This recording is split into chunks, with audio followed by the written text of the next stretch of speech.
permanecen enterradas bajo la arena como cápsulas del tiempo procedentes de otra época. Durante miles de años, el seco calor del desierto ha protegido las tumbas de la olvidada aristocracia de Egipto. Ahora están a punto de ser desenterradas.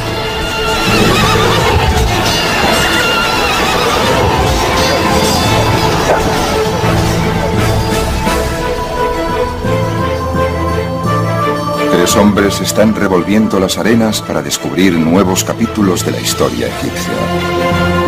Tres hombres descubriendo las historias de los nobles que sirvieron a sus reyes desde la época de la grandeza de Egipto hasta sus últimos días.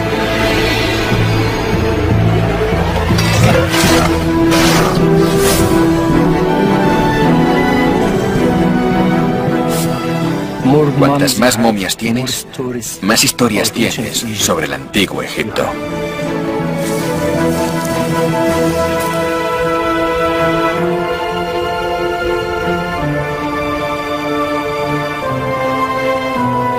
Uno tiene la sensación de que existía un gran afecto, quizá algo más entre el rey y la nodriza.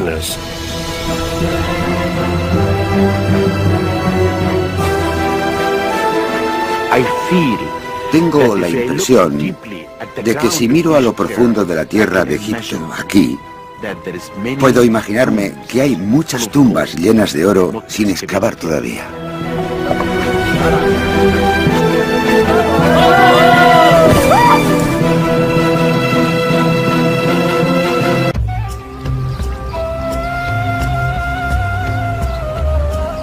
Fue la primera gran civilización del mundo y nació en las orillas del Nilo. Egipto, en toda su gloria monumental. Todavía hoy abundan las imágenes de esos antiguos tiempos. A veces grandes, construidas para ser vistas, pero más frecuentemente pequeñas y escondidas.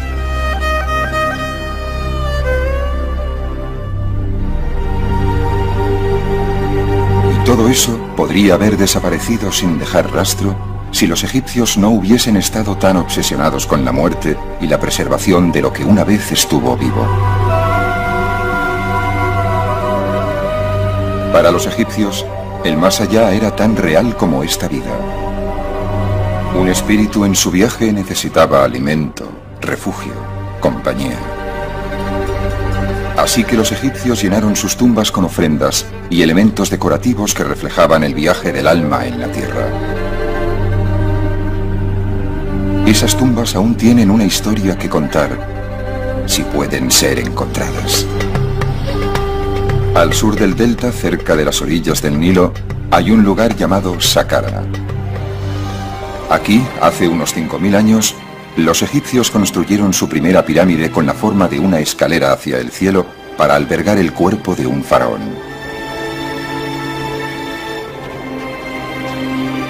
En los siglos que siguieron, miles de egipcios fueron enterrados en Saqqara. Y una de las principales ubicaciones fue la ladera de una colina con una panorámica vista sobre el valle del Nilo. Durante el Imperio Nuevo, cuando el Imperio egipcio estaba en su máximo apogeo, aquellos que tenían buenas relaciones con el faraón deseaban ser sepultados aquí, y lo fueron.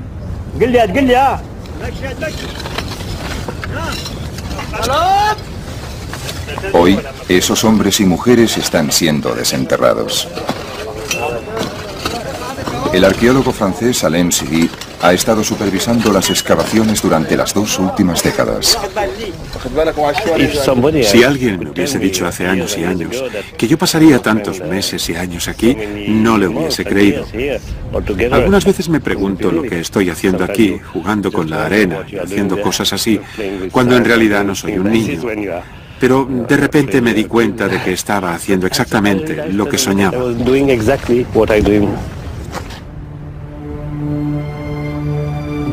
Pero el sueño de Sidi empezó más como una pesadilla.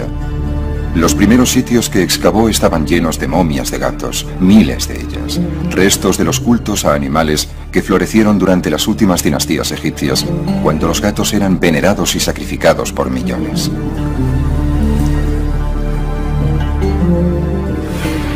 Pero el equipo de Zidi halló algo más que gatos. Encontraron un pozo profundo lleno de objetos del pasado.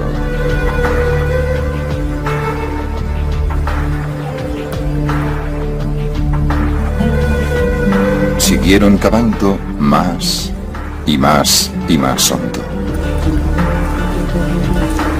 Entonces, a unos 20 metros de profundidad, encontraron algo.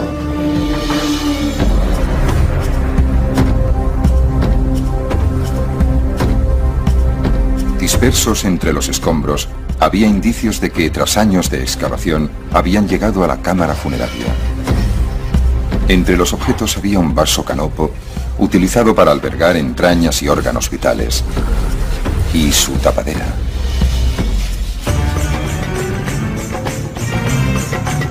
El vaso estaba hecho de alabastro, pero mucho de lo que encontraron más tarde era de oro. Todos estos tesoros y muchos más estaban enterrados con la momia de un oficial de alto rango que sirvió durante el reinado del faraón Ajenatón.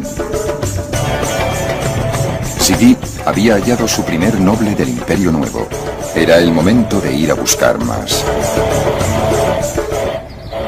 El equipo de Zidi fue a trabajar detrás de la ladera frontal de la colina.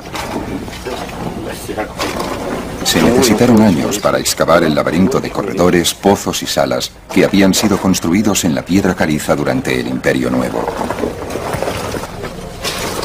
A lo largo del camino, el equipo de Zidi ha encontrado otras tumbas que pertenecen a los ricos y famosos de Egipto y acaban de desenterrar otra más.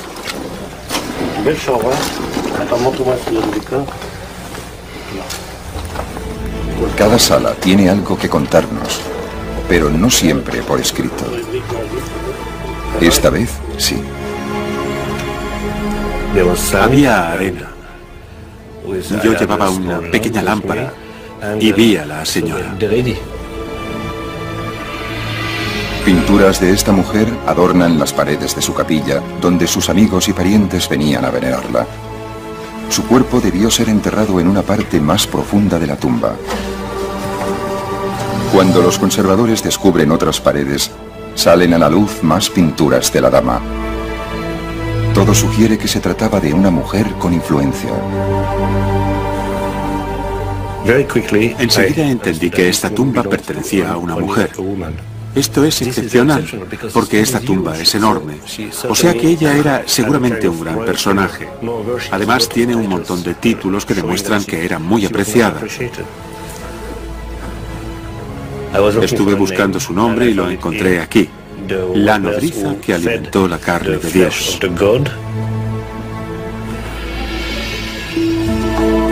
Zidi tradujo su nombre como Maya y pronto supo la razón de su encumbrado rango. En una pintura, Maya está frente a un afeminado joven que lleva una toca de faraón. Este es el dios al que Maya había amamantado. Su nombre era Tutankamón, el faraón Tutankamón.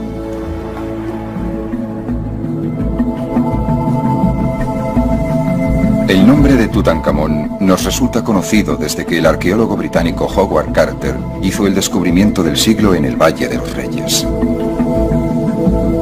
El 26 de noviembre de 1922, Carter se introdujo con una vela a través de una puerta que había estado sellada durante 3000 años y se llevó la sorpresa de su vida. Había encontrado la cámara funeraria de un faraón del Imperio Nuevo que murió antes de su 20º cumpleaños. Pero a diferencia de la mayoría de las tumbas reales descubiertas en el pasado, esta no había sido saqueada. Sala tras sala, un despliegue de tesoros inimaginables esperaban a ser contemplados por sus ojos.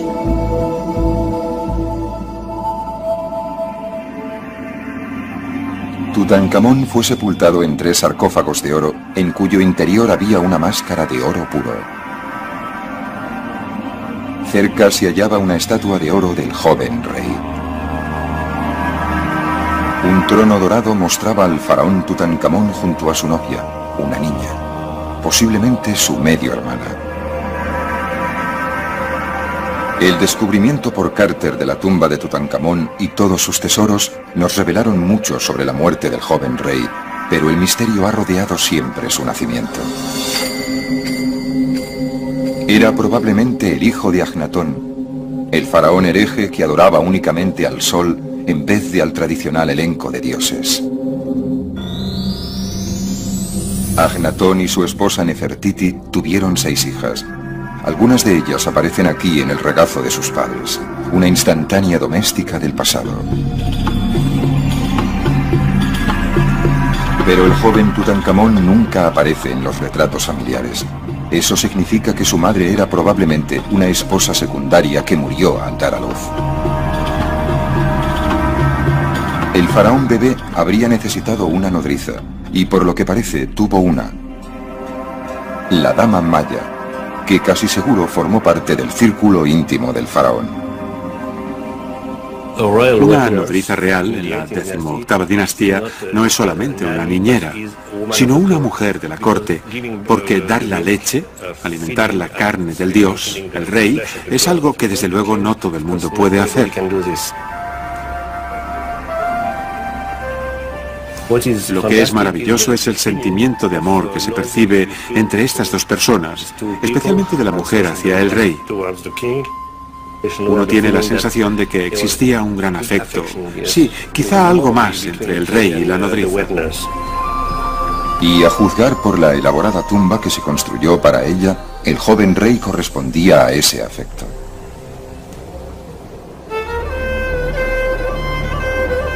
Si bien la mayoría de los nobles egipcios eran enterrados más cerca del Nilo que nadie, la gente que servía al faraón en la periferia del imperio también necesitaba tumbas, incluso si estaban destinados en mitad del desierto.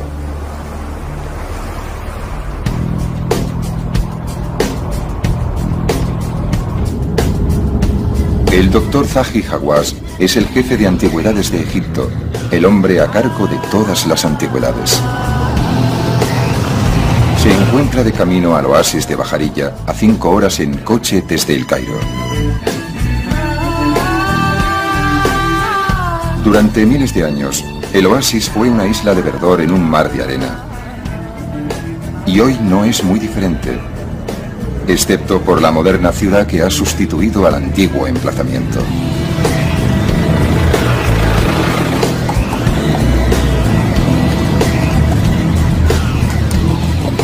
Unos 700 años después del rey Tutankamón, cuando el imperio egipcio había iniciado su gradual declive, este era un próspero centro agrícola. Así que había mucho dinero para gastar en lujosas tumbas. Los habitantes de la localidad son conscientes de que viven encima de un posible arsenal de antigüedades y han ideado un nuevo sistema para llegar hasta ellas. Cuando llegas a una población como esta, oyes rumores. Si hay una tumba, significa tesoros, oro. El rumor pasa de uno a otro y crece en la ciudad. Y por eso la gente quiere construir sus casas encima de los tesoros de los faraones. Una casa construida directamente encima de una tumba proporciona al emprendedor propietario de la misma la oportunidad de cavar en su propio terreno cada vez que necesita algo para vender en el mercado negro, siempre hambriento de antigüedades. Esta práctica ha continuado hasta la actualidad y Zahi Hawass quiere acabar con ella. Así que ha tomado una polémica decisión: ordenar el derribe de algunas casas.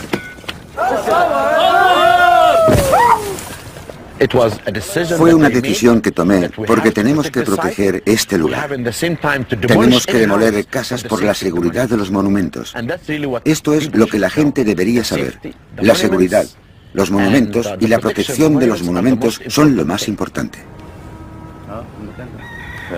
Las excavaciones bajo la moderna población sacan a la superficie objetos de un periodo más tardío dentro de la historia egipcia, cuando Grecia estaba emergiendo como gran potencia. Esta tumba data del año 600 a.C. aproximadamente, durante la 26ª dinastía.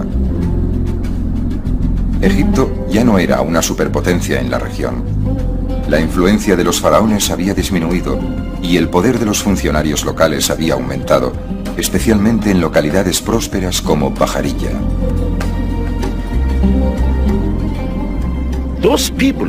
Esa gente podía hacerse estas bellas tumbas porque eran ricos. Si uno observa el tamaño de la tumba y las pinturas, encuentra que son iguales a las de cualquier tumba situada en el Valle de los Reyes. Una de las fuentes de riqueza de Pajarilla era el vino de dátiles, codiciado en todo el mundo mediterráneo.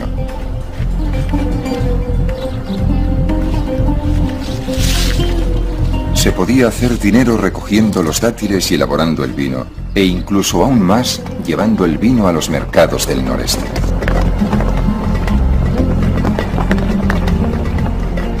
Cada mes, como mínimo, había una gran caravana de burros yendo desde aquí a lo largo de los más de 300 kilómetros desde Pajarilla hasta el centro de Egipto.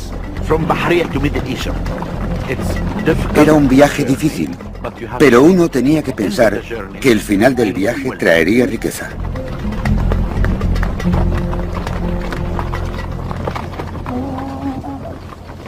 Una de las personas que prosperó fue el gobernador de Pajarilla, otro noble que había servido al faraón. Su tumba fue descubierta en 1999.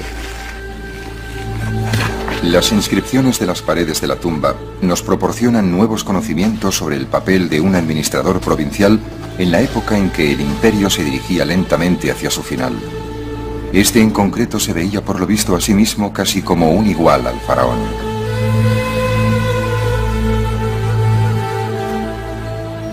Dice que es un sacerdote de Isis y de Osiris,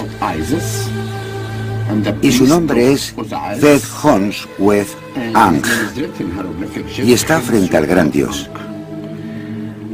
Y aquí muestra que será un rey en la otra vida, porque Osiris sostiene los instrumentos propios del gobernante aquí.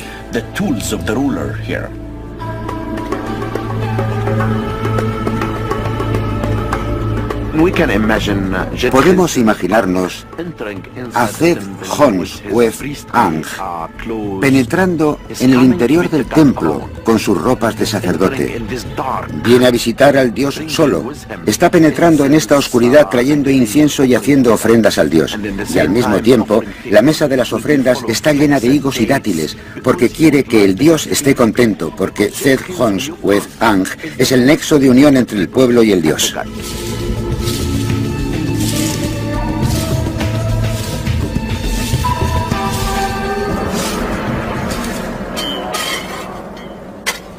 Ahora, Zahi Hawass está buscando la tumba de la esposa del gobernador.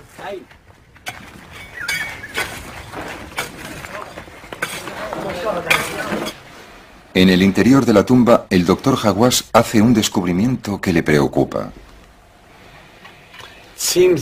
Parece que tenemos un gran problema aquí que no imaginé antes, y que es la existencia de este agujero, que creo que puede significar que, durante el periodo romano, los ladrones entraron a través de él y robaron la mayor parte de los objetos. O sea que, seguramente, no vamos a encontrar nada en esta sala. Y esto es malo, porque necesitamos encontrar objetos para averiguar para qué se usaba en realidad esta habitación. Pero los ladrones no cogían siempre todo cuando saqueaban una tumba, especialmente si en apariencia no tenía ningún valor. Alabastro.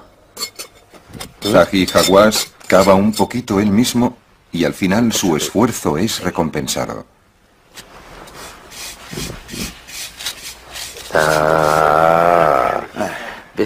Esto es bonito.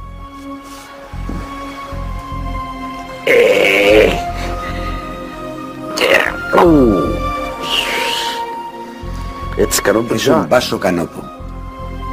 Se trata de la tapa de un pequeño vaso canopo, el recipiente que normalmente se enterraba con la momia.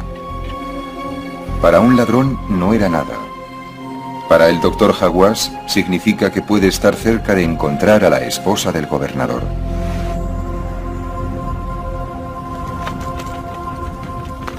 En Saqqara, Al-Emzighi todavía está buscando a su dama desaparecida, Pero la cámara funeraria de Maya no se encuentra por ninguna parte. Y Sidi sigue topándose con más y más gatos. La mayoría de los gatos fueron enterrados aquí en las postrimerías de la historia egipcia, aproximadamente en la época en que Cleopatra era reina y Julio César gobernaba en Roma. El gran esplendor de los faraones del Imperio Nuevo era ya solo un lejano recuerdo. Sometidos a un gobierno extranjero, los egipcios encontraban consuelo en cultos que requerían el sacrificio de animales.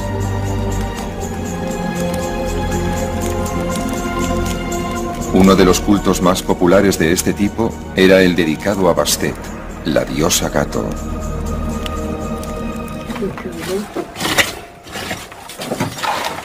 A medida que se desentierran más y más momias de gatos, Sidi decide que ha llegado el momento de estudiarlas más atentamente, de arriba abajo. La tarea recae en expertos de otro campo, los radiólogos Martin y Roger Lichtenberg.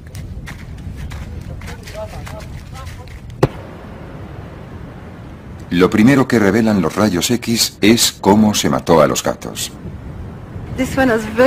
Este tiene un bonito cráneo.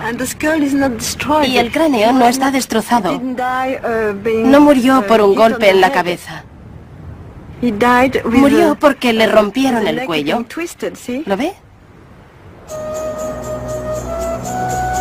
El culto a Bastet alcanzó su momento álgido en Egipto durante los años que siguieron a la conquista de Alejandro Magno en el siglo IV a.C. La gente trataba de ganarse el favor de la diosa, mientras los sacerdotes de Bastet hacían negocio criando gatos para convertirlos en ofrendas. Así que probablemente se trata de un gato grande. Pero a los gatos más grandes no se atrevían a romperles el cuello, ¿sabe? Tenían que darles un golpe en la cabeza. Este era un gato muy bonito, mire esto, muy bonito. Después de matar a un gato, se le sometía al tradicional ritual egipcio de la momificación. Los sacerdotes embalsamaban su cuerpo y lo envolvían en lino.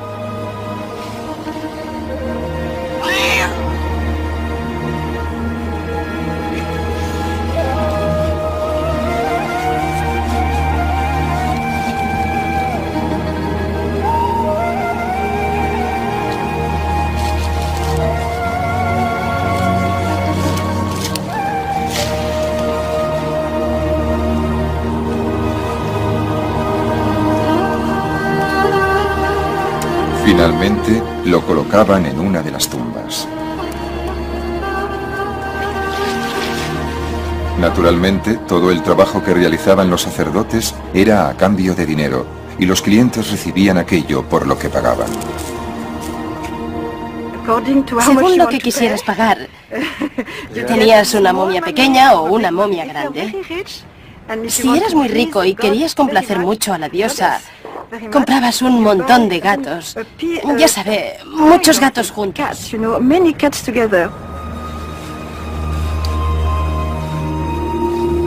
Pero los rayos X sugieren que los sacerdotes hacían trampas a veces. Esto es una momia también, una momia pequeña, pero no es una momia completa. Pusieron solo un hueso dentro. No es un cuerpo completo, ¿es un cuerpo completo? Un montón de huesos revueltos. Son un montón de huesos revueltos, ¿de acuerdo? Solo un montón de huesos revueltos. Y una cuarta parte de las momias eran momias falsas. No hay nada dentro del envoltorio. Pero si los sacerdotes eran timadores, o si se trataba simplemente de escasez de gatos, no se sabe.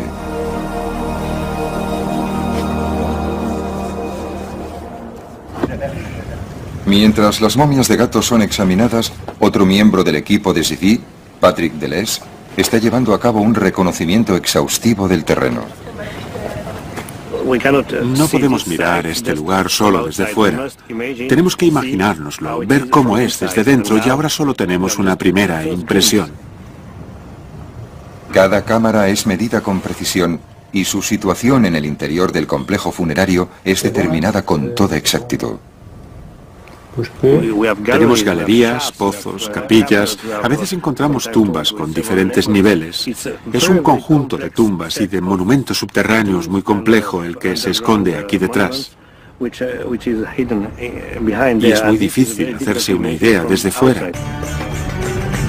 A partir de las mediciones, es posible saber cómo debía ser la tumba de la nodriza del faraón Tutankamón cuando se construyó. Sus rasgos más destacados son su tamaño y su complejidad.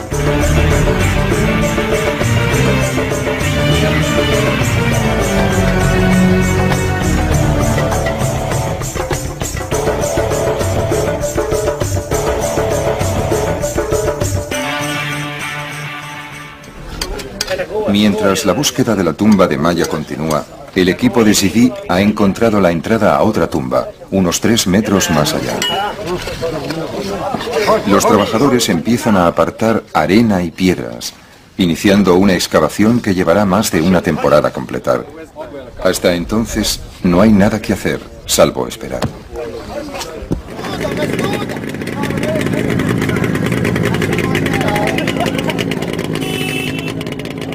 Unos 320 kilómetros hacia el oeste, en Bajarilla, la búsqueda de la esposa del gobernador ha dado resultados. Los trabajadores de Zahi Hawass han encontrado otro sarcófago bajo los escombros. Tal y como esperaba, pertenece a la esposa del gobernador, una mujer llamada Nas. A primera vista, sus temores de que la tumba hubiese sido saqueada en el pasado parecen confirmados. Pero cuando los restos son examinados con detalle, otra historia sale a la luz. Se descubren más de 100 objetos, y la mayoría de ellos son de oro.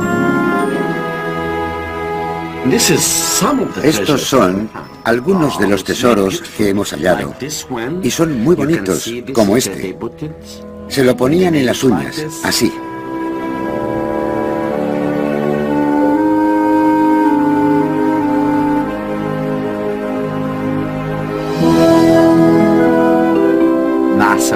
Nas fue realmente hermosa.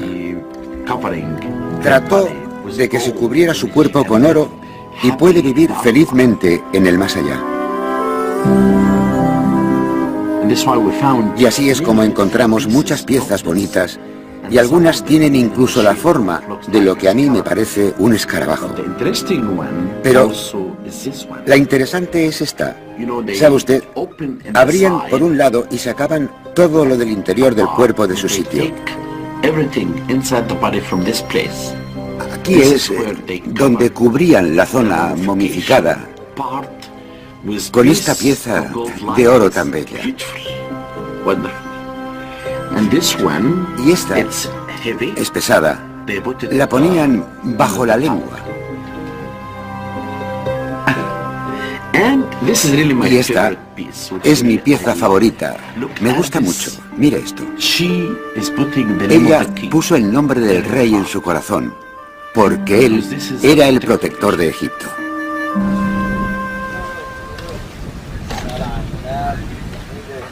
En Saqqara, los trabajadores de Sidi han desenterrado algo interesante de la arena.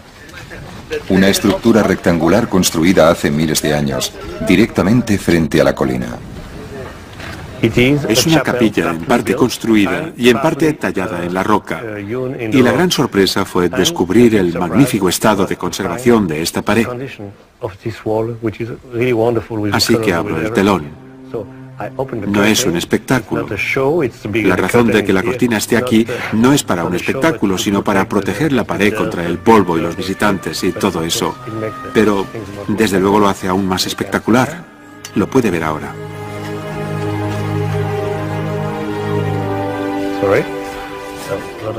Gran parte de la capilla está aquí.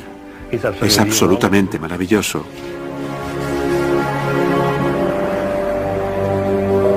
Quien quiera que sea la persona para la que se construyó esta capilla, era alguien importante.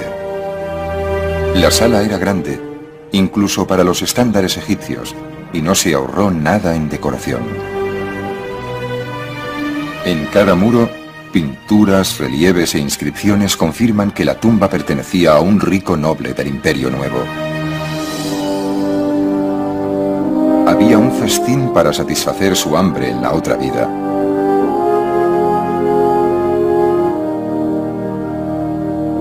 Y servidores para colmar todos sus deseos.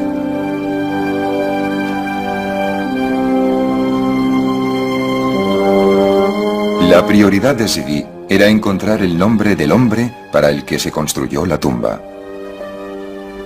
Siempre la misma obsesión cuando entras en una tumba. ¿Dónde está el nombre? El nombre está aquí. 2 halcones en el estandarte y estos signos. Dice Ne-Te-Rui-Mes. Hay varias interpretaciones. Yo elijo Neteruimes, el hombre que nació de los 2 dioses. Los 2 dioses son Horus y Set. Zvi no había oído antes el nombre de Neteruimes. No sabe quién era ni qué servicios prestó al faraón. Se puede ver el nombre del hombre, Neteruimes, aquí y aquí. Otras inscripciones en una cercana columna derrumbada sugieren que Neteruimes era un hombre culto e influyente y que sabía leer y escribir. Hay un montón de epítetos. Un hombre de sabiduría, un hombre que sabe cómo hablar, cómo escribir. Tenemos la impresión de que se trataba de un hombre orgulloso de su cultura. Neteruimes tenía una capacidad que pocos poseían en su sociedad. Podía escribir, y eso por sí solo le habría asegurado un cargo de la más alta categoría. Leer y escribir. La capacidad de escribir es la fuente de poder en muchas sociedades y un funcionario en Egipto es alguien que puede escribir. Pero Zvi está seguro de que Neteruimes fue algo más que un simple escriba para haber merecido una tumba tan opulenta. Obviamente había servido al faraón y le había servido bien. Pero ¿en qué puesto?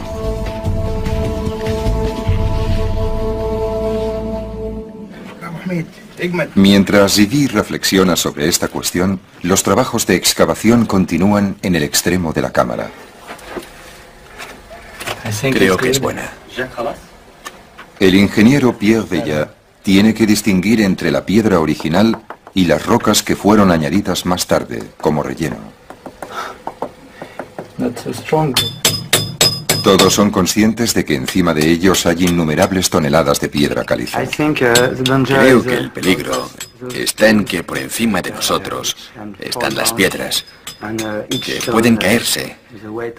Y cada piedra, el peso de cada piedra es de unos 9 kilos o algo así. Si estás abajo y te cae una piedra en la cabeza, no creo que te siente muy bien. El trabajo es lento. Cada roca tiene que llevarse a mano fuera.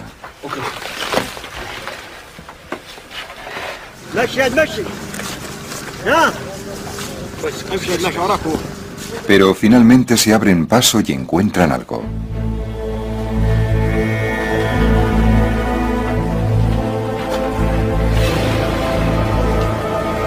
Es una escultura del faraón al que Neteruimes había servido. Una pequeña estatua de un rey que tuvo gran importancia en la historia egipcia. Se le conocía como Ramsés el Grande. Ramsés fue un faraón entre los faraones. Gobernó Egipto durante más de 60 años, engendró a casi 100 hijos y supervisó las construcciones más grandiosas de la historia de su imperio en lugares como Luxor y Abu Simbel. Ramsés fue también un incansable maestro en el arte de la autopropaganda, asegurándose de que su imagen, su legado y su nombre serían conocidos por la posteridad.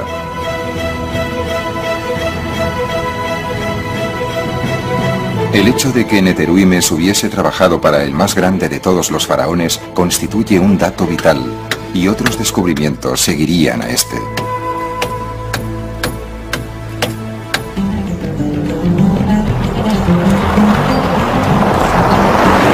En En las afueras del oasis de Bajarilla se halla un cementerio grecorromano descubierto en 1996 por Zahi Hawass y su equipo.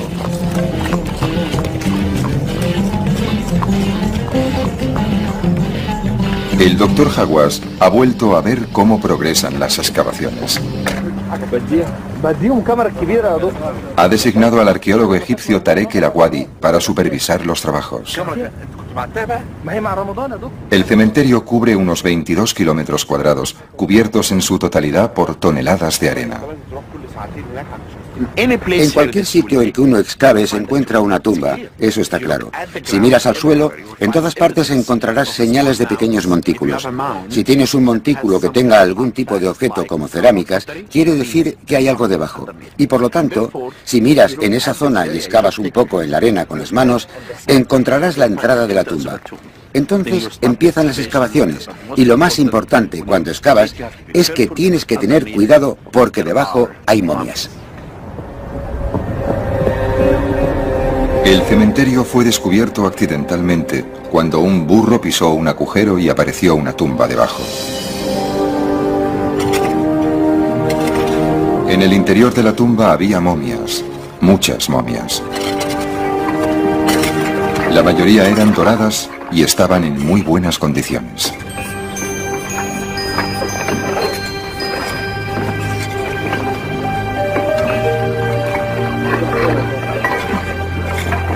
El doctor Hawass autorizó una búsqueda más extensa y las momias doradas siguieron apareciendo.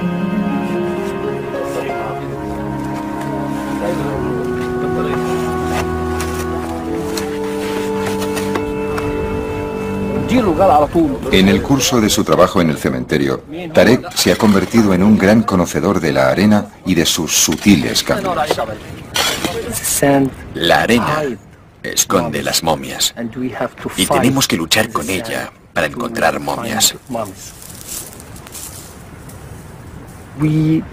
Ahora podemos saber por la arena, por el tacto de la arena, si hay momias debajo o no. Porque las momias cambian la naturaleza de la arena. Si la arena está un poco fría y oscura, sabemos que hay una momia bajo ella. Pero si está seca, fina y caliente, significa que no hay nada debajo. Me gusta esperar a que la arena me diga qué hay bajo ella.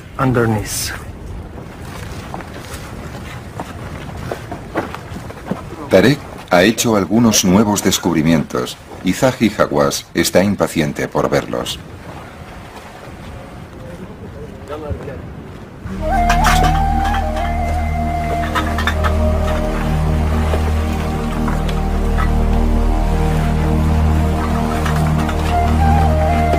Esta tumba ha sido obviamente violada en el pasado por ladrones que hicieron algo más que robar cosas. Algunas personas entraron y trataron de romper las cabezas de todas las momias. Es muy extraño. Puede ver aquí todas las momias sin cabeza. Mira esta momia de niño, está sin cabeza. Detrás de mí, la cabeza fue cortada. Y esta también, la cabeza fue cortada. Parece que alguien, quizás en la antigüedad o quizás en los tiempos modernos, buscaba algo en el interior de las momias.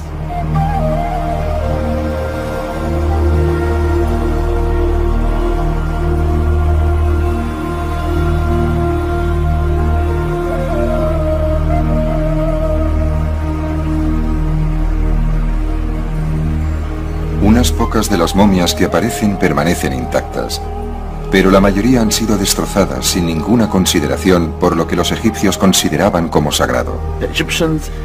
Los egipcios vinieron aquí, excavaron este recinto en la roca, momificaron sus cuerpos, gastaron dinero en ellos, pensaban que aquí yacería su cuerpo y descansaría, un más allá bueno.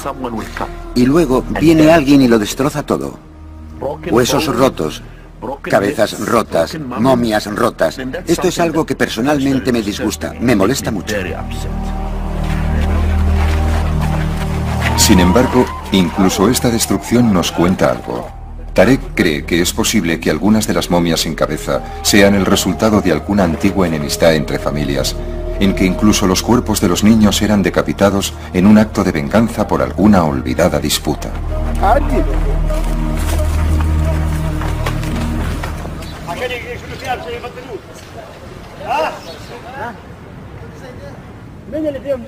En Saqqara se continúan sacando piedras de la tumba y el equipo de Zivi ha hecho un nuevo descubrimiento.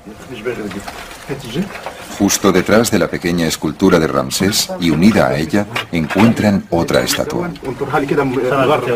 Por encima de la pequeña figura del faraón está la cabeza a tamaño real de una vaca, la diosa Hathor. Zivi no podría estar más encantado.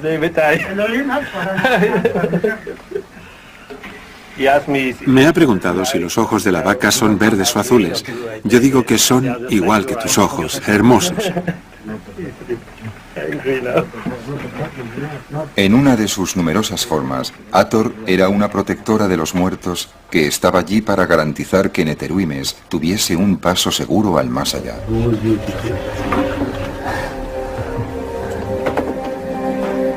Su presencia en la tumba confirma la creencia de Zivi de que el misterioso Neteruimes había jugado un papel político muy importante durante el reinado del gran faraón.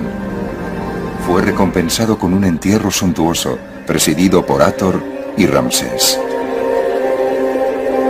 Pero Zivi aún no sabía lo que Neteruimes había hecho para merecerlo. Me gustaría encontrar más inscripciones. Quiero saber quién era Neteruimes exactamente. Sabemos que era alguien que se podía permitir este tipo de cosas, pero no sabemos más. En busca de más pistas sobre la identidad de Neteruimes, Zivi viaja a la antigua capital egipcia de Tebas.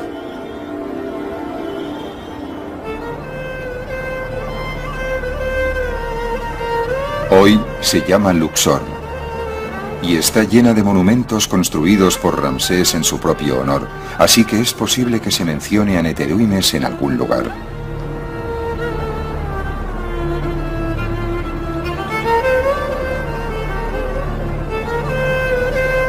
Las paredes aún proclaman los logros de Ramsés, especialmente sus victorias militares. Se trata siempre de batallas, de guerras, de luchas. Es historia, es normal, humano.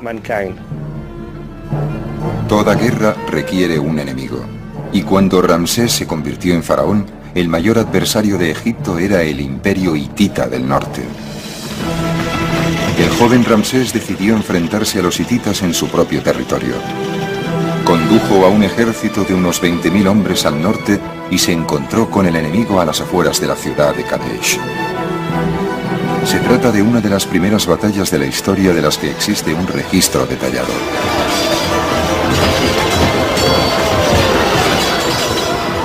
Los espías hititas condujeron a los egipcios a una emboscada.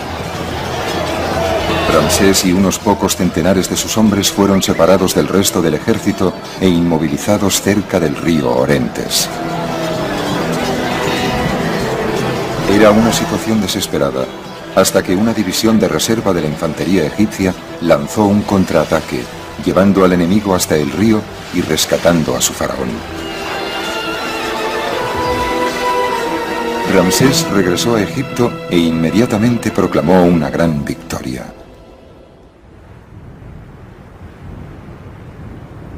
Las paredes de los templos de Luxor están aún decoradas con relatos de las heroicas hazañas del emperador en ese día. Hay también una copia del tratado de paz que puso fin al conflicto 16 años más tarde. Zivi espera que este documento arroje alguna luz sobre la identidad de Neteruimes. Los egipcios y los hititas se dieron cuenta de que la guerra no era la solución, sino un callejón sin salida. Y por distintas razones, que podemos adivinar pero que no conocemos totalmente, la conclusión fue tratar de firmar un tratado. Pero un tratado entre dos potencias del mismo nivel, más o menos.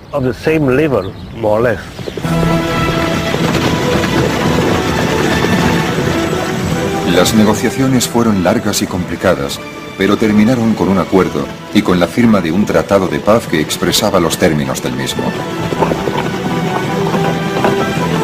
3 enviados egipcios se reunieron con 3 diplomáticos hititas para llevar una copia del tratado a la capital egipcia.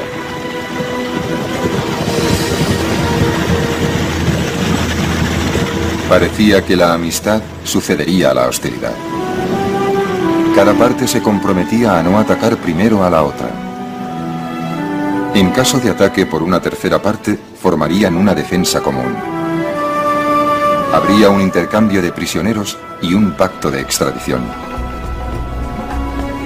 El tratado fue grabado en una tabla de plata en escritura cuneiforme y presentado al faraón. Ramsés, a su vez, lo hizo grabar en las paredes de los templos de Tebas.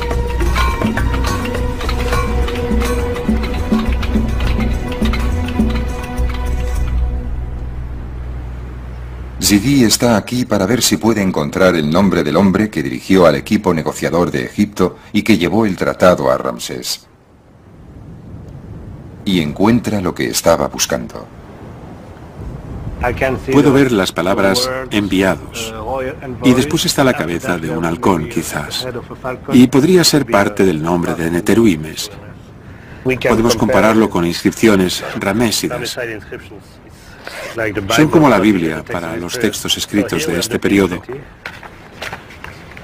O sea que tenemos el Tratado de Paz. Y este podría ser el nombre de Neteruimes. Este tipo de confirmación es tan importante para un egiptólogo como el descubrimiento de una tumba. 2 halcones encima de un estandarte. Neteruimes. El hombre que consiguió la paz entre 2 grandes imperios y fue generosamente recompensado en la otra vida. Se trata de una figura histórica que sale a la luz. Esto es fantástico para mí. Quizá tan importante como la vaca de Hathor o la estatua. No es solo una obra de arte excepcional, no es solo una hermosa tumba, es historia.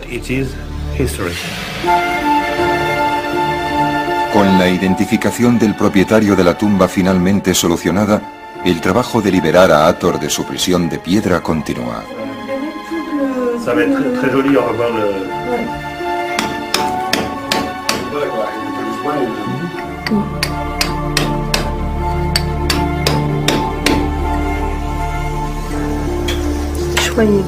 Anne Liegey inyecta un adhesivo en la piedra para preservar las finas capas de pintura de 3000 años de antigüedad.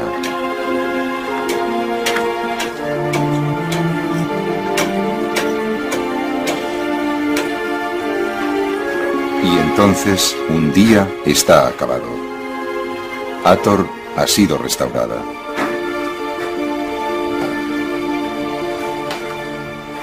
Esta es la vaca más bonita que he encontrado nunca y que nunca encontraré, estoy seguro. La diosa Hathor en forma de vaca, que tiene hermosos ojos, un poco tristes. Para mí la mezcla entre salvaje y dulce es algo extraordinario. Y aquí, aunque solo sea una vaca, hay algo, si puedo decirlo, muy humano. Para Alain Zidi, el trabajo de esta temporada ha terminado. Otra tumba del Imperio Nuevo ha sido hallada y devuelta a su antiguo esplendor. Otro hombre del rey ha sido identificado gracias a las ofrendas que se llevó a la otra vida.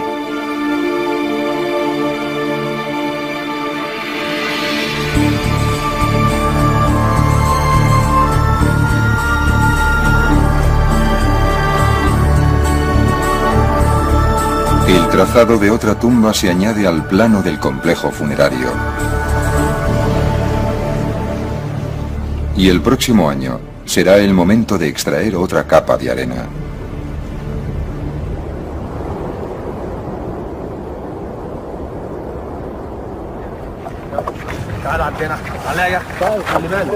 En el oeste, en Bajarilla, Tarek ha hallado otra tumba. Zahi Hawass está allí para inspeccionarla.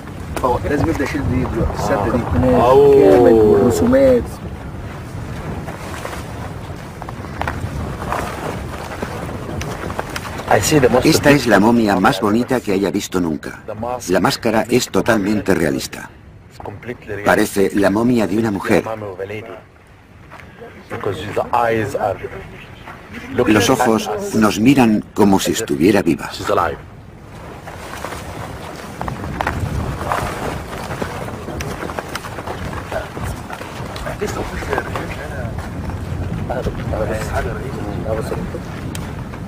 Soy un hombre afortunado porque he encontrado esta tumba. Es algo increíble.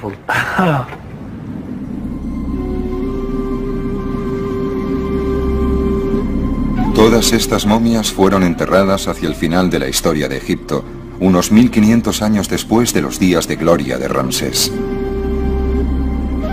La civilización, que había perdurado 3000 años, casi había llegado a su fin. Pero incluso aunque la cultura que había unido a la tierra y la gente estaba desapareciendo, la obsesión egipcia por la muerte y el más allá siguió siendo tan fuerte como siempre.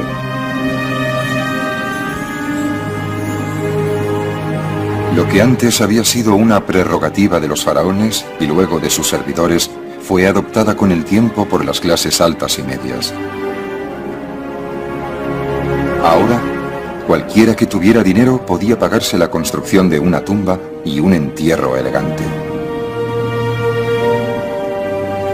Y la mayoría de las tumbas en las que fueron enterrados estos egipcios todavía yacen bajo la arena, cada una con una historia que contar, esperando pacientemente a lo largo de la eternidad a ser descubiertas.